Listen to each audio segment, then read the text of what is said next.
Sosok Sean Lucas, teman Mario tersangka baru kasus penganiayaan anak pejabat pajak ke putra GP Ansor. Sosok Sean Lucas, teman Mario tersangka baru kasus penganiayaan anak pejabat pajak ke putra GP Ansor. Sean Lucas ditetapkan sebagai tersangka baru dalam kasus penganiayaan oleh Mario Dandi Satrio, anak pejabat pajak, hingga mengakibatkan David, putra pengurus pusat GP Ansor, mengalami koma. Diketahui, Sean Lucas adalah teman Mario Dandi yang ikut menyarankan menganiaya korban hingga merekam aksi sadis tersebut.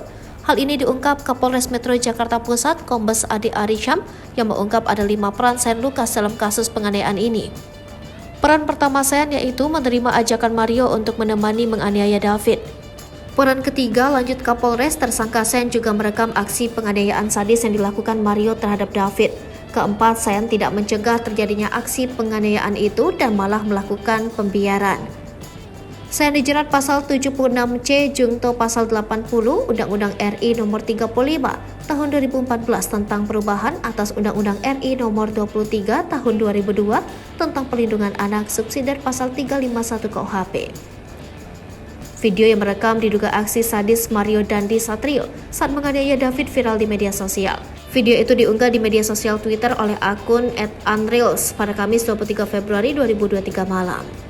Dalam video berdurasi 56 detik tersebut, pria yang diduga David terlihat sudah tergeletak di aspal, sementara pria lainnya yang diduga Mario berkali-kali menendang kepala David yang sudah tak berdaya. Bukan cuma itu, Mario juga menginjak kepala David hingga tubuh korban terbujur kaku.